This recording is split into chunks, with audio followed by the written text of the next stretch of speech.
기도자의 기도 가운데 새벽 기도의 부흥에 대한 염원이 함께 하나님께 드려졌는데, 온토세가 가만히 보면 제가 고민이 됐어요. 숫자가 많이 줄어들어서 이러다가 문 닫는 거 아니냐. 제가 우리 부목사님들하고 앉아 있으면서 제가 막 그런 푸념 섞인 얘기를 한 적이 있습니다. 회개합니다. 하나님께서 여기에 모인 우리 성도님들을 씨앗으로 해서 우리 교회 새벽 기도의 영적 부흥만이 아니라 이 지역사회를 믿음으로 담아내는 놀라운 은혜와 축복이 또 역사에 주실 줄로 믿습니다. 오늘 온토스의 마태복음 24장 3절 이하의 본문을 가지고 천국 복음이 전파되리라 라는 제목으로 은혜를 좀 잠깐 나누려고 합니다. 한번 따라서 합시다. 천국 복음이 전파되리라. 마지막 때를 살아가는 우리들이 기억할 만한 성경 말씀의 매우 뜻깊은 제목이라고 할 수 있습니다. 여러분, 마태복음 24장은요, 이 복음서의 마태복음서의 뒷부분을 차지하기도 하지만은 이곳에는 예수 그리스도의 재림을 이미 예언한 바 마지막 때의 징조와 또 마지막 때를 살아가는 성도들에 대한 권면입니다. 일종의 대화 형식으로 되어 있는 것이 특징이죠. 예수 그리스도와 4명의 제자의 대화 내용을 기록한 본문이기도 합니다. 그래서 감람산의 대화 이렇게도 알려져 있는 본문이죠. 복음서의 요한복음을 제외하고 모든 공간복음에 이 본문의 말씀이 같이 기록이 되어져 있습니다. 특별히 제자라고 하면 베드로, 요한, 야고보 그리고 거기에 안드레가 포함된 4명의 제자와 예수님께서 대화하신 내용이에요. 3절 말씀 이하에 보면은 이렇게 기록되어 있습니다. 예수께서 감람산 위에 앉으셨을 때에 제자들이 조용히 와서 이르되 우리에게 이르소서 어느 때 이런 일이 있겠사오며 또 주의 임하심과 세상 끝에는 무슨 징조가 있사오리까. 예수님께서 말씀하셨습니다. 4절 말씀해 보니까 예수께서 대답하여 이르시되 너희가 사람의 미혹을 받지 않도록 주의하라. 많은 사람이 내 이름으로 와서 이르되 나는 그리스도라 하여 많은 사람을 미혹하리라. 그래서 오늘 본문의 말씀의 13절과 14절은 이렇게 기록되어 있습니다. 그러나 끝까지 견디는 자는 구원을 얻으리라. 이 천국 복음이 모든 민족에게 증언되기 위하여 온 세상에 전파되리니 그제야 끝이 오리라. 할렐루야. 예수 그리스도의 새로운 시작이죠. 이 끝이란 말과 동일하게 예수 그리스도의 세계의 새로운 시작을 알려주는 예수님의 선언과도 같은 말씀입니다. 이 본문의 말씀은 제자들과 예수님과의 대화이지만 이것은 하나님의 말씀이죠. 그래서 이 하나님의 말씀을 통해서 우리는 깨달아야 되는데 성령의 은혜가 이 아침에 우리를 충만케 할 때에 성령께서 말씀 가운데 깨닫게 하십니다. 그리고 그 깨달음은 예수 그리스도의 이 말씀을 믿게 하는 것이죠. 무엇보다 성령의 역사라고 하는 것은 이 진리의 말씀을 대할 때 이 진리의 말씀을 사랑하게 해요. 그리고 진리의 말씀이 우리 안에 들어와서 우리를 구원케 하는 하나님의 능력을 가져오게 합니다.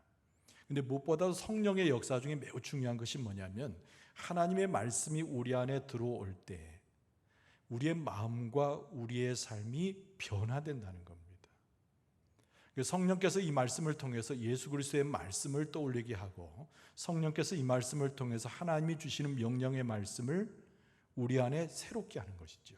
그것이 능력이 되어서 앞서 말씀드린 대로 우리의 마음, 우리의 삶, 이게 말세를 살아가는 우리들의 모든 모습을 변화시키는 능력으로서의 성령이 우리와 함께 하신다는 거예요. 오늘 이 말씀을 이른 아침에 함께 하면서 성령의 역사가 여러분의 심령과 제 심령을 붙잡아 주실 때 우리가 말씀으로 거듭나고 말씀 가운데 새로워지고 말씀 가운데 변화되는 놀라운 능력을 덧입게 될 줄로 믿습니다. 여기서 우리가 깨달을 수 있는 것이 있어요. 이 마지막 때를 살아갈 때 분명히 깨달을 것이 있습니다. 그것이 뭔고 하니 우리가 마지막 때를 살아갈 때 경기할 것도 있지만 하나님은 왜 말세에 우리를 하나님을 믿는 사람으로 선택하셨는가에 대한 질문의 대답이에요. 여러분, 그것은 다른 것이 아닙니다. 하나님의 말씀을 선포할 사명자로 부르신 거예요. 이 마지막 때의 추수꾼이자 하나님의 일꾼으로 부르신 거죠. 그래서 오늘 본문의 말씀 14절 마지막 절을 또 한번 읽어드리면, 이 천국 복음이 모든 민족에게 증언되기 위하여 온 세상에 전파되리니 그제야 끝이 오리라. 이 마지막 때를 대비하는 성도는 이 말씀 14절에 나온다. 천국 복음이 모든 민족에게 증언될 때 그 증언자의 모습으로 하나님 앞에 서 있어야 된다는 겁니다. 그래서 오늘 본문의 말씀을 우리가 성령의 은혜로 붙잡을 때, 특별히 14절은 우리에게 매우 도전이 되는 하나님의 말씀이라고 할 수 있습니다. 여러분, 이 본문의 말씀 속에서 우리가 무엇을 깨닫는가? 첫 번째는 모든 것이 먼저 복음으로 시작된다는 것을 기억할 필요가 있어요. 우리의 삶도, 우리의 생각도, 우리의 모든 교회에서 이루어진 일도 무엇으로 시작된다고요? 가장 먼저 복음으로 시작된다. 한번 따라서 합시다. 모든 것의 첫 번째 순서는 복음으로 시작됩니다. 꼭 기억해야 돼요. 우리가 신앙생활을 여러 가지로 표현합니다. 우리의 삶 속에서 신앙의 여러 가지 면도 봅니다. 그러나 굉장히 중요한 것은 복음이에요. 이 복음으로 살고 복음으로 깨우치고 복음으로 변화되는 겁니다. 그래서 가장 먼저 최우선적인 것이 뭐냐면 우리의 삶의 시작점에 있어서 복음으로 시작된다는 거예요. 그럼 복음이 무엇인가라는 것에 우리가 조금 더 생각해 봐야 됩니다. 도대체 우리가 우리의 시작을 알리고 우리의 시작에 우리의 삶의 모든 것을 채울 수 있는 복음이 도대체 무엇인가? 여러분, 우리가 상식적으로 이해하는 복음의 그대로의 표현은 복된 소식, 복된 소리이지요. 근데 그것을 오늘 본문의 말씀은 천국 복음이라고 이야기했는데, 우리가 죄로부터 하나님 안에서 구원을 얻는 소리, 이 복음입니다. 복음. 무엇과 비교할 수 있냐면은, 여러분, 우리가 환자에게 의사가 어떤 역할을 합니까? 처방전을 써주죠. 그 처방전 내용에는 약의 성분들이 들어가 있고 약이 지명되어 있습니다. 근데 그 약효라고 하는 것, 약의 가치죠. 약이 소용대로 쓸 때, 고치려고 치료할 때 약이 쓰여지는 것만큼 약의 효용성, 약의 쓰임새, 약의 가치, 그것은 무엇으로 결정납니까? 그 환자의 질병 상태하고 관련이 있는 거예요. 어떤 병에 걸리느냐에 따라서 적절한 약이 쓰여집니다. 여러분, 감기 걸렸을 때 감기약 처방되죠. 그런데 여러분, 우리가 하나 가정해 보면 감기약으로 처방된 약이 나중에 보니까, 연구를 해보니까 이 약이 암을 예방하고 암을 치료하는 데 효과가 있다는 거예요. 그래서 감기를 치료했던 이 약이 어떻게 변하게 됩니까? 암 치료제가 되는 것이죠. 그것을 무엇으로 말할 수 있어요? 약의 가치가 높아졌다, 이렇게도 표현합니다. 여러분, 우리의 삶에 있어서 우리를 유익을 주는 것들이 몇 가지가 있어요. 음악을 들으면 힐링되는 것 같고, 어디 산속에서 맑은 공기 마시면 건강에 도움되는 것 같고, 여러분, 그러나 복음이라고 하는 것은 우리의 육체와 우리의 정신에 약간 위안이 되는 것과 전혀 다른 가치를 갖는 거예요. 마치 암병에 걸린 사람이 어떤 특효한 약 때문에 그 암병으로 해방되는 것 이상의 의미를 가져요. 여러분, 우리는 죄 가운데 있습니다. 암병보다 무서운 죄 가운데 있는 거예요. 여러분, 죄의 구성에는 세 가지를 이야기할 수 있습니다. 여러분, 첫 번째는 뭐냐면 아담과 하와가 하나님 앞에 대항했지요. 선악과를 따먹는 것 자체가 대항하는 거예요. 두 번째 죄의 특성이 뭐냐면 선악과 따먹은 다음에 후회했습니다. 죄책감입니다. 그리고 세 번째는 무엇이겠어요? 에덴 동산에서 쫓겨나서 그들의 삶은 부서지고 깨어지는 삶을 경험했다는 것이죠. 아무도 이 죄 가운데서 아담과 하와와 그 후손의 범죄를 구원할 자가 없습니다. 그래서 사도 바울이 뭐라고 표현했습니까? 누가 이 사망의 몸에서 나를 건지랴, 이렇게 표현했어요. 이 사망의 몸에서 누가 나를 건져내랴, 이렇게 고백했던 것이죠. 사도 바울 스스로도 인간적인 안목으로 볼 때 자기의 죄 가운데서 자기를 건져낼 그 어떤 것도 세상에 존재하지 않는다고 이야기하는 겁니다. 근데 우리를 그 죄 가운데서, 죽음의 자리에서, 죄책감 가운데서 깨어지고 병들고 신음하고 사막으로 치닫는 우리의 모습 속에서 우리를 구원하는 능력이 있으니 그것이 바로 복음이라는 겁니다. 그래서 우리가 우리의 모든 삶에 있어서 무엇을 출발해야 되느냐, 우리 믿음의 삶을 살 때, 마지막 때를 살 때 무엇을 기억해야 되느냐, 우리의 육신뿐만 아니라 영혼을 온전히 구원시킬 수 있는 이 복음으로 우리의 삶이 채워지고 복음으로 시작되고 복음으로 우리의 삶을 이어져 나갈 수 있어야 된다는 거예요. 여러분, 이 복음이라고 하는 것은 우리에게 엄청난 사건을 가져다 주는 것인데, 이런 복음이라고 하는 것은 우리가 하나님 앞에 회개하게 만듭니다. 그리고 복음을 통해서 우리의 믿음을 새롭게 하고 복음을 통해서 하나님을 만나게 되어 있죠. 거기에서 바로 생명의 놀라운 일들이 일어나게 됩니다. 여러분, 에스겔서 36장에 보면은 26절에서 27절 말씀에 이런 말씀이 있습니다. 또 새 영을 너희 속에 두고 새 마음을 너에게 주되 너희 육신에서 굳은 마음을 제거하고 부드러운 마음을 줄 것이며 또 내 영을 너희 속에 두어 너희로 내 율례를 행하게 하리니 너희가 내 규례를 지켜 행할지라. 할렐루야. 그러니까 이 모든 것이, 가만히 보세요. 26절과 27절을 제가 읽어드렸습니다마는 26절의 첫 부분이 뭐라고 되어 있습니까? 한번 더 비춰주세요. 여러분, 26절과 27절의 26절의 시작은 새 영을 너희에게 두고 새 마음을 너희에게 주되, 이렇게 시작하는 거예요. 새 영이 우리 안에 들어오고 그리고 새 마음이 우리에게 주어질 때 우리의 삶은 그 복음과 하나님의 역사와 구원하심의 은총을 통해서 우리 안에 있는 더러운 것도 다 제하여 버리고 우리 속에 있는 나쁜 영도 물러가고 우리의 삶 가운데 있어서 하나님을 섬기는 하나님의 말씀에 순종하는 삶으로 나아가게 된다는 겁니다.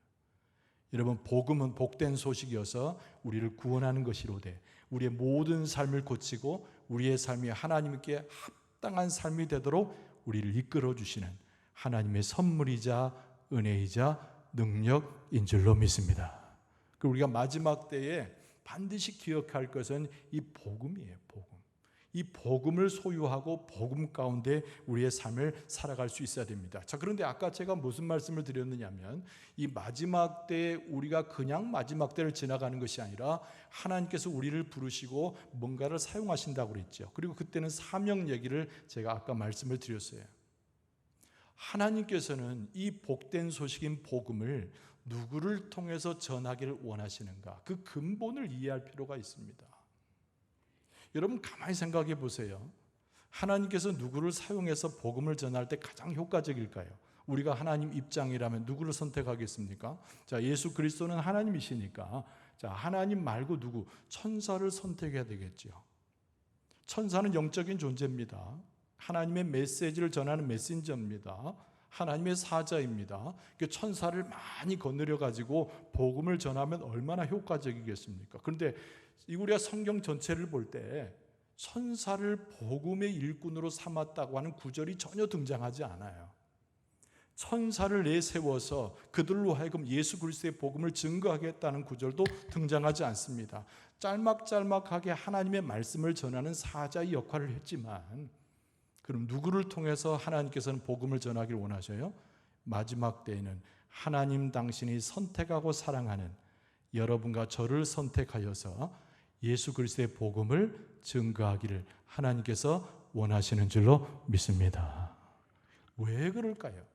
우리는 약하기 짝이 없잖아요. 추악하잖아요. 심지어는 죄 가운데 넘어집니다. 별로 신뢰할 만한 존재가 아닙니다. 우리의 삶이라고 하는 것은 취약하고 불안하고 하나님의 메시지를 주어줘도 정확히 알지 못한 채 엉거주춤하는 것이 우리의 모습이에요. 그런데도 왜 하나님은 천사를 선택하지 않고 우리를 선택을 해서 우리로 하여금 복음을 증거하는 일꾼으로 우리를 삼으셨는가? 이런 바로 알아야 되는 거예요. 여러분, 교회의 역할 중에 최고의 역할은 당연히 오늘 말씀에서 계속 강조되고 있는 예수 그리스도의 복음을 증거하는 것이 교회의 사명입니다. 믿습니까? 마지막 때에 우리를 세워서 복음을 증거하기 위해서 교회를 세우신 줄로 믿습니다. 그런데 여러분, 왜 교회를 통해서 복음을 증거하는가? 왜 사람을 통해서 복음을 증거하는가? 이 복음을 증거할 때 마지막 점이 하나 더 있기 때문에 그런 거예요. 하나님께서 우리를 지으셨을 때 우리의 모습, 우리를 지으셨을 때 목적이 있어요. 그 목적이 무엇입니까? 우리 사람들을 통해서 하나님이 영광 받기를 원하셨다는 거예요. 근데 어떻게 영광을 받기를 원하시는가?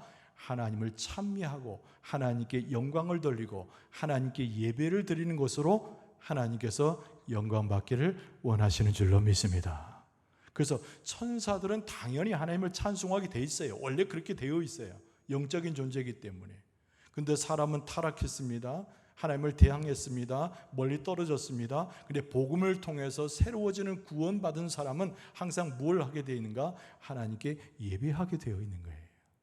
그래서 교회의 사명은 그리스도의 복음을 증거하는 것인데 그 복음의 마지막 종착 지점은 무엇인가 하니 사람들이 하나님을 다 경배하고 예배하도록 하기 위한 하나님의 목적인 것입니다. 여러분, 하나님께서 이른 새벽에 이렇게 나와서 하나님 앞에 예배하는 여러분들을 통해서 하나님께서 영광을 받으시는 줄로 믿습니다. 여기에 왜 사람들이 많이 모여야 되는가? 우리 영광중앙교회 소속한 성도들이 왜 이 자리에 다 모여야 되는가? 하나님께서 예배를 통해서 영광을 받으시고 우리 예배를 통해서 기쁨을 얻으시기 때문이에요. 여러분, 우리의 모든 성도들이 온토세가 없어지는 것이 아니고 온토세가 줄어들어서 사람들에게 걱정거리가 되는 것이 아니고 오히려 더 부흥하고 온토세를 통해서 새벽을 깨워서 하나님 앞에 예배하는 자들이 몰려오므로 하나님께서 그 가운데 이른 새벽에 하나님께서 영광을 받으실 줄로 믿습니다. 그러니까 예배를 통해서 영광을 받고자 할 때 사람을 지목하는 거예요. 그래서 사람들에게 복음을 증거하게 하고 복음의 끝인 예수 그리스도를 영접할 때 예배하게 되어 있으니까 천사를 사용하지 않고 바로 우리와 같은 취약하고 미련하고 연약하지만 하나님 안에서 구원받고 새로운 삶으로 살아갈 수 있는 우리를 선택하신 겁니다. 여러분의 입술과 여러분의 삶과 우리의 모두를 통해서 그리스도의 복음을 증거하게 될 때 우리 교회가 또 우리가 그리스도의 복음 전하에 받아들이는 모든 사람들이 하나님의 선택한 사람들이 하나님 앞에 예배하는 그날이 속히 오게 될 줄로 믿습니다. 그런데 마지막 때에 우리가 주목하고 경계할 것도 오늘 예수님께서 말씀하셨죠. 그때는 종말이라고 하는 거예요. 종말이 있는 겁니다. 우리가 두 번째로 생각할 것이 뭐냐면 종말의 때가 있다는 거예요. 근데 그 종말은 마지막이긴 한데 아까 말씀드린 대로 예수 그리스도의 시대가 제대로 열리는 겁니다.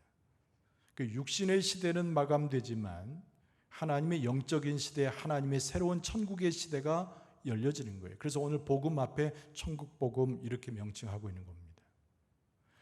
여러분, 이 종말의 때에 예수님께서 가르치신 여러 가지 징조들이 있어요. 마지막 때가 어느 때인지를 분별해야 되잖아요. 여러분, 성령께서 이 새벽에 우리의 귀를 열어주시고 우리의 마음문을 열어주셔서 하나님을 만나게 하신 것처럼 이 마지막 때의 징조를 보고 이게 예수 그리스도의 새로운 시대를 알리는 종말이구나 라고 우리로 하여금 깨닫고 또 그것을 보고 하나님의 은혜를 체험하게 될 줄로 믿습니다. 이 첫 번째 징조가 뭐냐면 거짓 선자들이 막 나타난다는 거예요. 여러분, 그러니까 아무 데나 가서 귀를 기울이고 아무 데나 가서 내 머리 내놓고 막 안수 받으려고 절대 그러지 마세요. 마지막 때 거짓 선자들이 나와서 지가 그리스도라고 스스로 칭하는 자부터 시작해서 모든 하나님의 말씀이 아닌 사설을 들어놓아 사람을 미혹하는 자들이 생겨납니다. 근데 핵심적인 것이 뭐냐면 하나님의 진리와 그렇지 않는 것을 구분하지 못하게 하는 거예요. 여러분, 시대를 분별하듯이 하나님의 말씀을 분별케 하는 것은 성령의 역사요, 성령께서 우리 안에 충만하심으로 마지막 때 하나님의 영을 분별하고 하나님의 말씀을 분별해서 주 앞에 서게 될 줄로 믿습니다. 그래서 우리 교회가 하나님의 말씀에 흥왕해야 할 이유 그 중에 하나가 하나님의 말씀을 성령의 은혜 가운데 잘 분별하게 하는 마지막 때에 하나님의 백성의 경계를 삼고자 하는 것입니다. 여러분, 두 번째로 예수님께서 말씀하시는 그 뭐냐면 난리와 난리의 소문이 있는 것을 듣게 된다는 겁니다.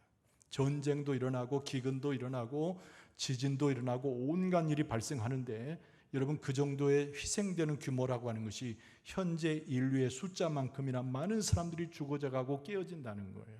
그런 시대를 보면서 우리는 알아차려야 됩니다. 때가 종말의 시대가 왔구나. 그러면서 이것이 곧 뭐라고요? 예수 그리스도의 재림의 때에 예수 그리스도의 정말 영적인 시대가 열려지는 것이라는 거예요. 그러니까 여러분, 시대를 분별하고 하나님의 말씀을 분별하는 것은 이단 서설과 거짓 선지자로부터 우리가 벗어나는 매우 중요한 것이기도 하고, 마지막 때 이런 일어난 모든 환경들을 보면서 예수 그리스도의 오심을 기다리는 것은 매우 현명한 것입니다. 세 번째 징조가 무엇이냐면 핍박이 있을 거라는 거죠. 여러분, 지금 얼마나 평안합니까? 예수 믿는다고 감옥에 넣는 시대가 아니거든요. 근데 마지막 때가 되면 마귀가 온갖 방법을 다 동원하다가 폭력적인 방법과 초대교회가 박해를 받았던 그 방법을 다시 사용하게 된다는 겁니다. 그러나 핍박을, 박해를 두려워할 이유가 없어요. 우리는 어디 가든지 외쳐야 됩니다. 나는 그리스도인이다. 나는 하나님의 백성이다.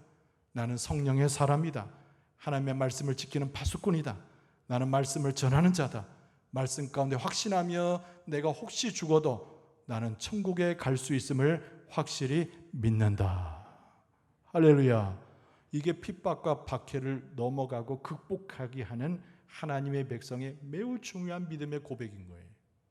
예수님께서 말씀하셨습니다. 마지막 때는 배도하는 자도 생겨나고 마지막 때는 박해자도 주변에 많아지고 교회를 몰살시키려고 사탄의 괴계가 일어나지만은 그러나 그때를 잘 분별함으로 믿음 가운데 견뎌낼 것을 예수님께서 말씀하십니다. 그래서 13절에 이렇게 기록되고 있습니다. 끝까지 견디는 자는 무엇을 얻으리라? 그렇죠. 구원을 얻으리라. 할렐루야. 할렐루야. 이런 어려움과 징조가 있을 때, 고통이 있을 때 경계하여 분별할 것도 중요하지만 실질적으로 어려움과 박해 가운데 있을 때 끝까지 견디는 믿음의 중심에 서 있어야 되는 거예요. 그래야 결국 하나님 안에서 무엇을 얻으리라? 구원을 얻으리라. 할렐루야.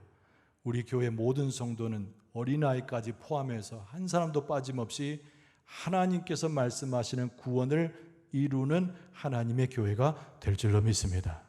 근데 천국 복음이 온 세상에 다 증언돼서 전해지고 그것이 많은 사람들이 예배자로 주님 앞에 서게 될 때, 그때가 마지막 때에 이르게 될 텐데 결국은 박해를 받고 핍박 가운데 있고 견디는 그 상황이 벌어질지라도 마지막 최후의 승리는 사탄에게 있는 것이 아니라 우리 대장 되신 예수 그리스도에게 있다는 거예요. 그걸 믿는 자가 참된 믿는 자고 마지막 때를 살아가는 지혜자의 모습이다. 우리가 이것을 많이 기억해야 됩니다. 한번 따라서 합시다. 하나님의 말씀을 배우든지 나누든지 말씀을 지키든지 해야 합니다.